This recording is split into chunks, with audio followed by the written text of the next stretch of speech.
BFM Business présente Les pionniers chez Fred Mazzella, avec Frédéric Mazzella et Stéphanie Colo. Au sommaire des pionniers cette semaine, on commence par le tête-à-tête avec une femme qui a défriché un territoire sur lequel justement aucune femme n'était allée auparavant. C'est la première et la seule femme à avoir été présidente de la Ligue de football professionnel, une institution qui représente 1,5 milliard de chiffre d'affaires et 11 millions de spectateurs dans les stades chaque année. Elle est arrivée dans cet univers par la voie entrepreneuriale, on le verra, en créant tout d'abord un salon professionnel pour le football. Et elle semble encore avoir 1000 vies qui l'attendent. Nous recevrons Nathalie Bois de la Tour. Et en deuxième partie d'émission, c'est le pitch avec deux entrepreneurs. Cette semaine, Jamila Donti, la fondatrice de Corail. Elle s'attelle à la protection et à la restauration des écosystèmes marins. Et puis Samy Bouden, le directeur général de Ticket Chainer. Il veut lui réinventer la billetterie pour les événements sportifs. Enfin, en fin d'émission, Fred répondra à toutes vos questions. Et tout de suite, on enchaîne avec le tête-à-tête. Nathalie Bois de la Tour. Les pionniers chez Fred Mazzella, le tête-à-tête. Bienvenue dans le tête-à-tête. Aujourd'hui, je reçois Nathalie Bois de la Tour. Bonjour Nathalie. Bonjour Frédéric. Alors, forte de ton expérience dans le conseil, tu n'as jamais eu peur d'aller vers l'inconnu pour explorer, pour apprendre. Tu es rentrée dans le secteur du football par la voie entrepreneuriale et tu es ensuite devenue la première femme à présider la Ligue de football professionnel. On va en parler. Alors, tu connais le principe de l'émission. Ici, on est là pour explorer derrière ton parcours tes ressentis, tes émotions et aussi tes apprentissages. On aura des images et quelques illustrations qui vont nous être fournies par Stéphanie qui viendra nous voir. On va explorer ton esprit pionnier, tout ce que tu as pu faire. On va se mettre à ta place, on va essayer de comprendre comment tu prends tes décisions. Voilà, c'est parti. Donc tu es née en 68 à Saint-Cyr-l'École. Tout à fait. Après une classe préparatoire, tu t'es lancée dans des études commerciales. Tu as commencé ta carrière dans le conseil chez Bossard Consultant, qui est aujourd'hui Capgemini. Pourquoi tu es partie dans le conseil alors au départ ? Parce que je ne savais pas exactement quoi faire. Donc tu sais, c'est un peu le syndrome de la bonne élève aussi, où tu ne sais pas véritablement quoi faire. Tu as envie de découvrir plein de choses différentes et tu te dis, finalement, le conseil me permet tout ceci. Et c'était une expérience de pratiquement 10 ans qui a été très constructive et formidable, où j'ai rencontré des personnes dingues. Et comme tu l'as dit en introduction, qui te permet d'appréhender des sujets que tu ne connais pas très rapidement, donc de ne pas avoir peur. Oui, tu es obligé de défricher en plus, tu es obligé d'aller voir des gens que tu ne connais pas, tu es obligé d'apprendre très très vite. Très vite, d'avoir une valeur ajoutée aussi, parce que ton client il paie ta journée relativement cher, donc il veut de la valeur ajoutée tout de suite. Donc il faut être à la fois rigoureux, créatif et apporter immédiatement une valeur ajoutée au client. Ce qui fait qu'effectivement, ensuite, quand on te lance tel ou tel sujet, professionnellement parlant ou même sur la vie de tous les jours, tu te dis qu'avec un peu de méthode et surtout du travail, parce que je crois fondamentalement à la valeur travail, il n'y a pas de raison que tu ne t'en sortes pas. Bon, et puis c'est aussi beaucoup de variété, d'adrénaline aussi au jour le jour. Mais après 10 ans, tu décides de changer de voie. Pourquoi ? Pour des raisons personnelles. Parce que dans ma vie, finalement, l'aspect personnel a toujours eu un impact sur la vie professionnelle. Alors je sais qu'en général, ce n'est pas forcément bien vu de faire la part des choses. On n'en parle probablement pas. On n'en parle pas. Voilà. Et pour le coup, moi, j'ai toujours fonctionné comme ça. Il y avait effectivement un équilibre entre vie professionnelle et vie personnelle que je devais maintenir. J'adorais le conseil, je m'amusais beaucoup, ça marchait très très bien, etc. Donc j'aurais pu rester, faire toute ma carrière finalement là-bas. Et j'ai eu mon aîné, et on m'a demandé de partir à l'étranger. Donc j'étais spécialisée dans ce qu'on appelait des telco in the box, donc monter des opérateurs de téléphonie mobile un peu partout. Et il fallait aller en Jordanie, en Égypte, et avec un petit garçon de 1 an, c'était quand même très compliqué. Donc là aussi, j'ai choisi plus de stabilité dans une direction générale dans le domaine de la communication. Alors, donc ensuite, les années 2000 arrivent avec l'ère Internet.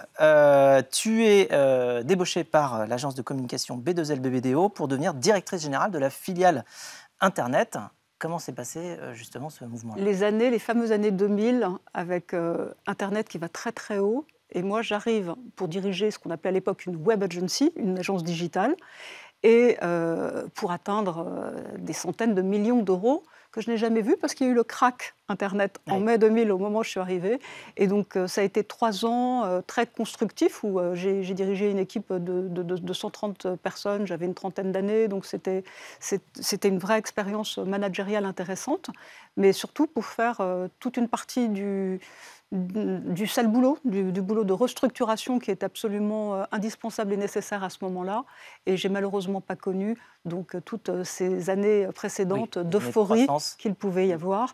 Moi, j'étais plutôt là pour pouvoir remettre du process, de l'ordre, du management et faire du commercial. Faire en sorte que ça marche. Exactement. Mais j'étais très contente parce que quand je suis partie, c'était une des rares web agencies à être profitable. Voilà, tu avais tout bien remis au carré. Exactement. Et donc, c'était tout sain quand tu es reparti. Et donc, suite à ces 3 années, c'est l'appel de l'entrepreneuriat qui te saisit. Qu'est-ce qui t'attire vers l'entrepreneuriat? D'où ça vient? Premièrement, je suis issue d'une famille d'entrepreneurs. Donc, c'est vrai que j'ai toujours entendu parler de développement d'entreprise. J'ai été très impliquée dans l'entreprise qui avait été développée par mon père dès mon plus jeune âge. Donc, c'était quelque chose que j'avais envie de faire. Et puis, également, j'ai soif de liberté et je ne supportais plus la pression qu'il y avait dans ce gros groupe de communication sur le quarter. Donc, on te demande de faire de temps en temps des plans sociaux, etc. Quand on est en phase avec ce qui est demandé, il n'y a aucun problème pour les réaliser, quand il y va de la survie de la boîte. Quand, en revanche, gagner 0,3 points de marge, mais en déstabilisant l'univers, l'ensemble de la production, ça pose plus de problèmes. Je me suis dit, au moins en étant entrepreneur, je reprends les rênes et je m'organise comme j'ai envie de le faire. Donc ça a été aussi cette volonté-là de se dire, un, défi, est-ce que je suis capable de le faire? Et deux, oui, si jamais je veux être autonome, autant aller jusqu'au bout et lancer toi-même ta boîte. Et alors donc tu crées Qu'est-ce que tu crées exactement? Je crée un salon du football. Voilà. C'est un salon du football. C'est par l'entrepreneuriat que tu rentres dans le football. Exactement. Tu crées un salon du football parce qu'il n'y en avait pas, mais en fait, tu ne connaissais pas grand-chose au football à l'époque. Non. Et donc, comment tu as fait pour apprendre très rapidement? Alors là, je vais faire un peu de provoque, parce que je sais que dans le monde du foot, ça m'a été, et notamment sur les supporters, ça m'a été pas mal reproché, mais je l'assume et je n'ai pas honte de le dire, et c'est un message d'évangélisation que je veux donner. Je ne connaissais pas le monde du foot, et je ne connaissais pas bien les règles du foot. Et j'avais mon petit garçon à l'époque qui avait 6 ans, et qui était féru de petits livres, je ne sais pas si on peut dire le nom à l'antenne, voilà, Kiddy Doc. Et voilà, bravo, vous l'avez retrouvé, c'est fabuleux. Incroyable. Donc le Kiddy Doc football, et qui me dit, je lui dis, je vais lancer une entreprise dans le football, et il me dit, mais maman, tu ne connais pas grand-chose au football. Et très gentiment, il m'apporte ce Kiddy Doc, et donc ma première lecture du football a été sur le Kiddy Doc de mon fils. Et le message que je veux passer là, c'est de se dire, même chose, c'est pas parce que je n'avais jamais joué au foot, j'ai une génération où les petites filles, on ne les mettait pas naturellement à jouer au foot, que je ne suis pas capable de comprendre et de fédérer finalement un secteur, le football, sur un business qui était le salon. Et bien, en travaillant, j'ai eu 0 problème pour appréhender cet univers-là. Et ce qui est très intéressant sur les salons, c'est qu'on fédère effectivement le système, donc on fédère tout l'écosystème avec tous les acteurs d'un milieu. Et très, très rapidement, donc dès la première édition, j'ai eu plus de 100 exposants qui sont venus et qui m'ont fait confiance, et plus de 50 000 visiteurs qui sont venus. Le salon a été un vrai succès. On ne se rend pas bien compte, mais c'est un succès énorme en fait. Pour un premier salon, ça n'existe pas. Normalement, un salon, ça met 3-4 ans. On n'a jamais perdu d'argent. À atteindre on a toujours, voilà, exactement. C'est vraiment énorme. Et vous avez retrouvé ça aussi? Elle était horrible, cette affiche. Et voilà, elle était horrible. On l'a vraiment faite avec les moyens du bord. Et voilà, mais ça ah oui, mais c'est comme ça que ça marche. Exactement. Alors, tu en organises plusieurs éditions, tu en organises 3, je crois. Oui. Et puis, en 2008, tu deviens directrice générale de la Fondation du football. Ouais. Tu avais mis un pied dans le football, et là, tu mets les deux, ouais. Et donc tu poursuis. Alors, comment ça s'est passé?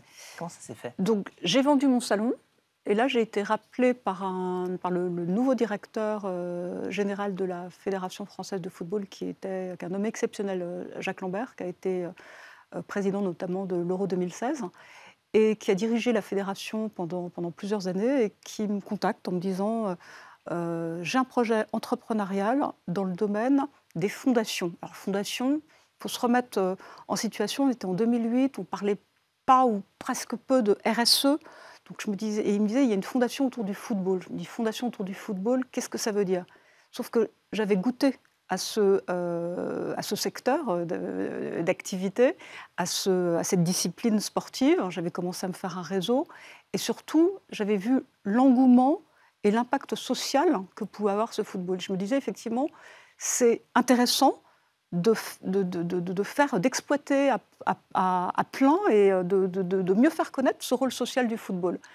Et le président donc, de la fondation du football, au début c'était la fondation, mais on l'a vite transformé en fondation parce que c'est devenu un fonds de dotation qui sont apparus en 2008, ça a été Philippe Séguin.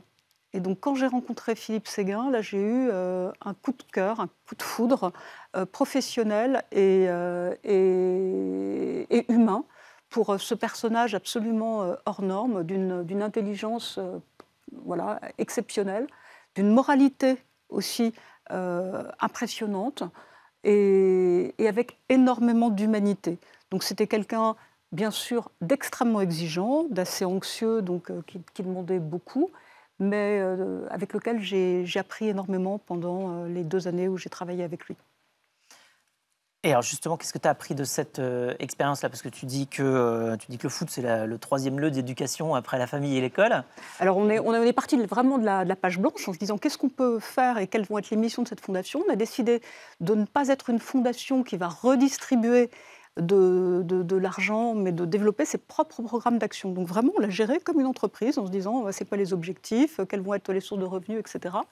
Et rapidement est apparu que ce rôle éducatif et social du football, il ne jouait pas à plein. Or, dans les 13 000 clubs de foot qui existent en France, tous les éducateurs, tous les bénévoles, il y a 400 000 bénévoles dans le foot français, hein, c'est complètement dingue, travaillaient bien au-delà de faire jouer des gamins. Il y a l'organisation de la pratique, bien entendu, mais on se rend compte que le foot, c'est le 3e lieu éducatif en France, après les parents, bien entendu, mais aussi l'école. C'est le lieu où des gamins qui sont un peu laissés pour compte au niveau peut-être de l'école, où on n'arrive pas à les rattraper, ils sont rétifs à toute forme d'autorité, mais ils écoutaient leur coach. Et ça vient en complémentaire aussi, parce que le foot apporte autre chose et une envie exactement. Aussi différente.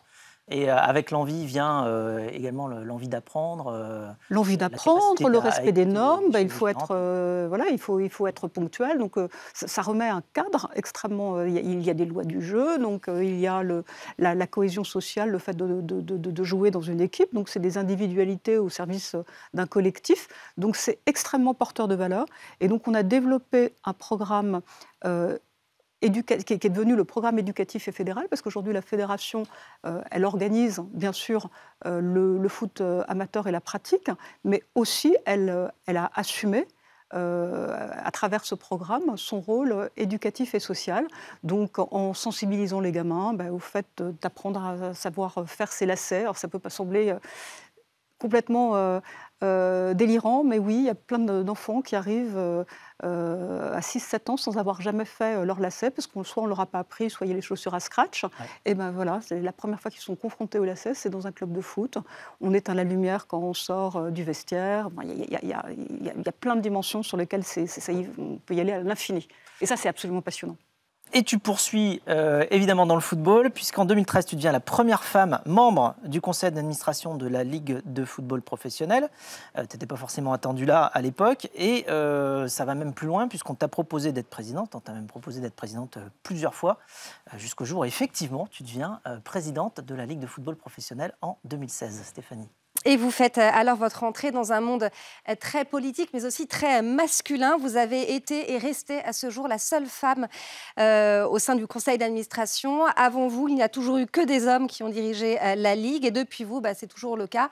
Le conseil d'administration est redevenu entièrement masculin depuis. Vous soutenez cependant dans une interview au magazine Entreprendre que le monde du football n'est pas plus sexiste que le monde de l'entreprise. Alors vous resterez 4 ans à la tête de la Ligue, 4 années durant lesquelles vous n'aurez pas échappé à la caricature comme on peut le voir sur cet écran. Sympa. Ouais.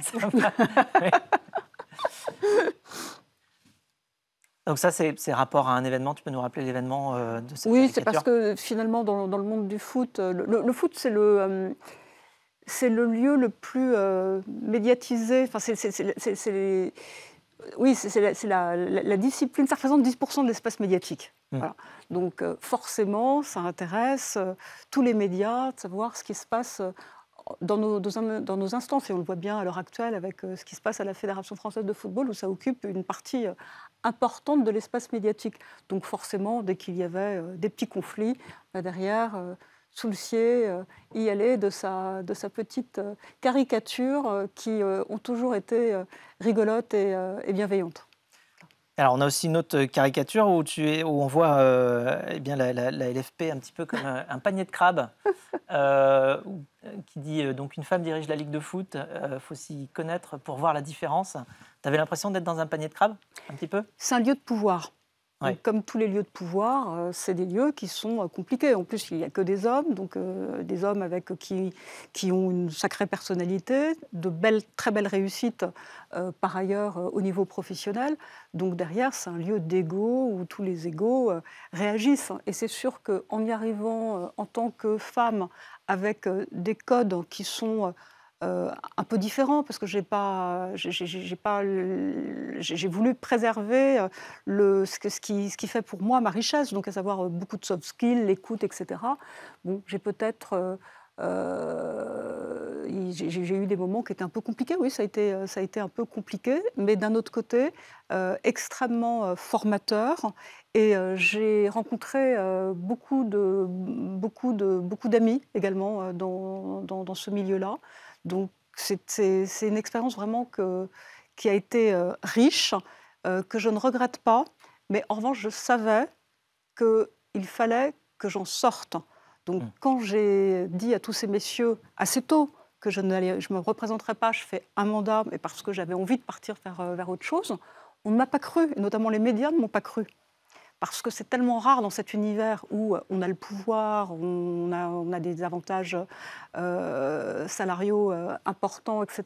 Et on a une exposition médiatique de dingue. Oui, parce qu'en plus, tu deviens une personnalité publique un petit peu du jour au lendemain quand tu deviens présidente de la Ligue du football professionnel. Enfin, ça se voit, quoi, tout de suite. Oui, complètement. Donc, voilà. Donc, on est amené à rencontrer des personnes absolument hors normes. On voit avec Mbappé. Voilà. Kylian, hors norme, personnalité juste exceptionnelle. Il faut rappeler qu'il a 24 ans. Donc, voilà. Giroud, effectivement, là, c'était lors d'un moment qui a été très fort, puisque c'était effectivement notre équipe de France qui avait remporté la 2e étoile. Et donc pour toi, le foot, c'est des émotions. C'est aussi ce que tu as réalisé par la Ligue de football professionnel. Quels sont tes meilleurs souvenirs ?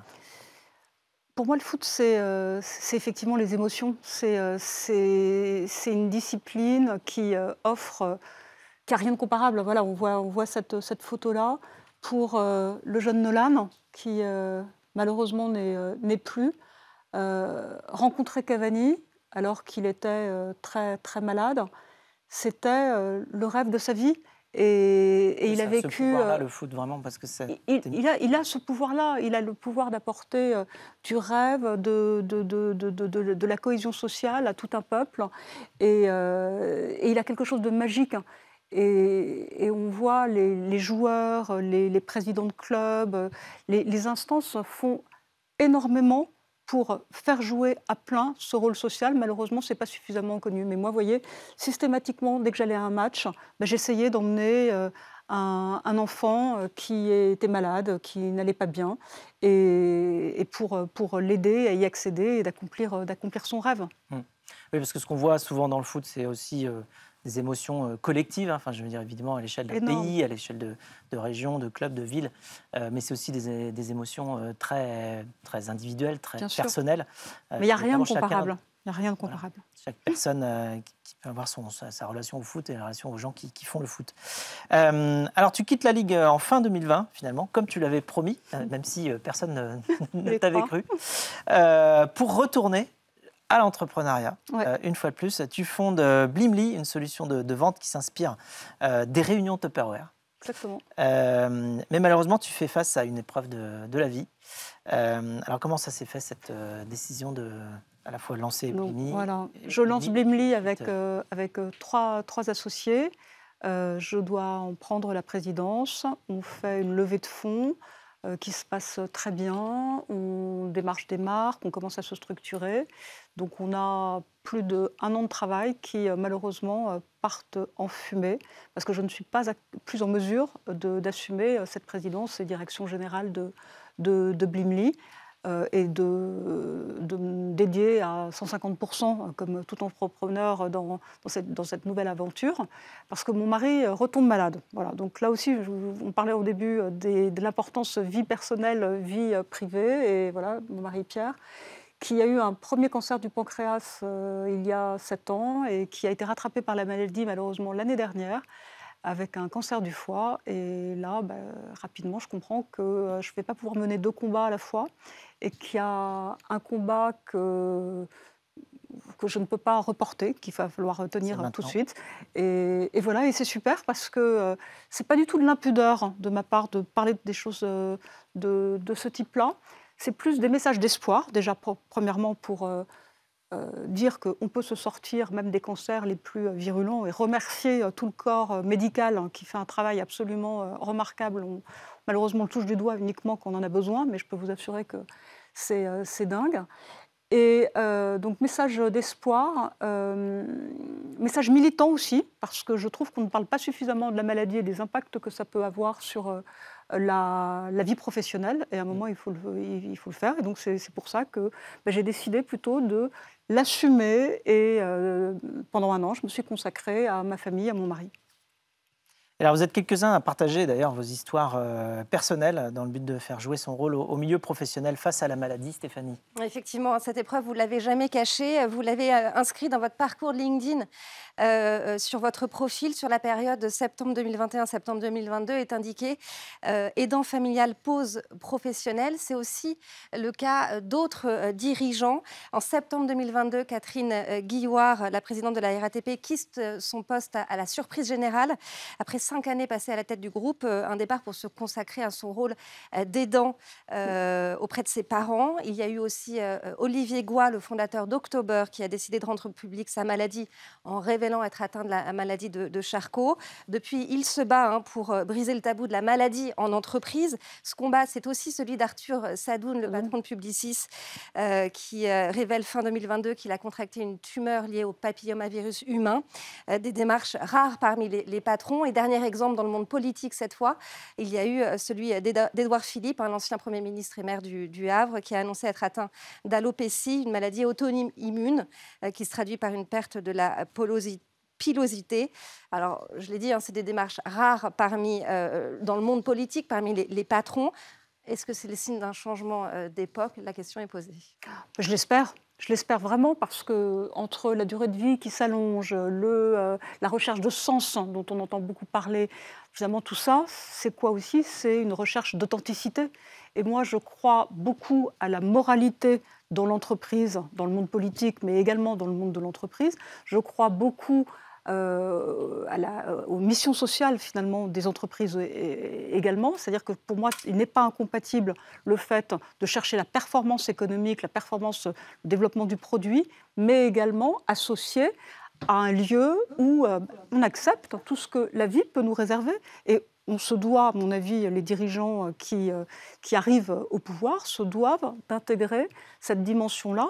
C'est peut-être que ça nous permettra de recruter aussi plus facilement, d'avoir des personnes qui vont être plus attachées à l'entreprise. Aujourd'hui, je trouve qu'on est arrivé au bout d'un système. Et je crois beaucoup, je vous dis, à cette recherche d'authenticité, à ces valeurs qui sont portées, et donc au fait d'un moment d'assumer qu'il peut y avoir, on peut avoir des moments de faiblesse, et qui ne sont pas de la faiblesse qu'on incarne proprement parler, mais qui sont liés au parcours et au chemin de vie. Alors tu continues à avoir des rôles de board member à différents organismes. Alors tu es où là aujourd'hui dans les... Alors j'ai repris vraiment, là, on est sorti de la phase un peu dure de la maladie en septembre. Donc moi j'ai eu 2 mois où franchement il a fallu que je souffle, parce que ça a été très compliqué également après les 4 ans à la Ligue, plus 2 fois la maladie à gérer. Et il faut que je me réinvente aujourd'hui. Donc j'ai la chance d'avoir un bon réseau de personnes qui me font confiance. Et donc je suis rentrée au conseil d'administration du RC Lens. J'adore tous ces rôles de board member, parce que je trouve qu'il y a énormément de choses à apporter et que ça devient un vrai métier. Donc d'ailleurs j'ai passé une certification IFA Sciences Po en la matière, et je pense que j'ai beaucoup de choses à apporter. Et puis de fil en aiguille sont arrivées des missions de conseil dans notamment des start-up, donc de la Sportec. Et ça c'est génial, parce que ça me permet d'allier ce que j'aime faire, à savoir la transmission, la mission, le conseil, les start-up. Et là je travaille pour 2 d'entre elles que j'avais envie de mettre en avant. Un Footbar. Donc ce Footbar, c'est le premier capteur de données destinées aux footballeurs amateurs, parce que ça existe dans le monde pro, mais pas dans le football amateur. Et c'est génial, parce que ça couple le football, où il y a un nombre de passionnés qui se compte en centaines de millions de personnes à travers le monde, et la data, donc l'intelligence artificielle, tout ce qu'on fait. Et puis une autre... donc c'est une super équipe, Footbar. Et également, je travaille pour Kobi, donc qui aide. C'est une application qui permet de mieux financer plus facilement la pratique du sport à travers la gestion d'aides financières. Alors pour terminer, on a une question en vidéo pour toi, de la part d'Isabelle Giordano. Oh ! Bonjour à tous, bonjour Frédéric, bonjour Nathalie. Tout d'abord, comment fais-tu pour être une femme aussi géniale, formidable, engagée, qui a réussi à changer beaucoup de choses dans le monde du sport en lui donnant justement des valeurs citoyennes? Mais ma question, elle est plus précise. Qu'est-ce que l'on peut faire aujourd'hui pour améliorer, transformer la société tout en ayant un job qui nous éclate? Vaste question. Ah oui. Isabelle, elle a réussi. Alors, en partie en train de réussir. J'ai beaucoup d'admiration pour Isabelle, et c'est une femme vraiment hors norme. Pour répondre à sa question, moi je crois qu'il faut de plus en plus, et notamment plus on est âgé, on prend de la bouteille, c'est assumer ce qu'on est, essayer d'être le plus en phase avec des valeurs de la société. Donc la société, elle évolue énormément. On parle d'égalité homme-femme, on parle de recherche de sens, etc. Donc tout ça, c'est extrêmement important. Et de le coupler, bien sûr, à la réussite d'une entreprise qu'on va lancer. Donc quand on parle de plus en plus de ces entreprises à mission. Pour moi, c'est une des voies qui doit permettre à terme de transformer les choses. Donc on génère de la valeur, mais on apporte aussi un petit supplément d'âme qui est important à l'heure actuelle. C'est une forme de convergence entre l'entreprise qui doit évoluer, chacun d'entre nous qui doit faire en sorte de combiner justement ses aspirations personnelles et ses activités professionnelles. Je pense que ce sera le mot de la fin et c'est une belle conclusion. Exactement. Merci beaucoup Nathalie. Et on peut tous y arriver. Merci beaucoup de nous avoir partagé tout cela, tout ce parcours-là. Et quant à nous, on se retrouve juste après pour le pitch. Les pionniers chez Fred Mazzella sur BFM Business.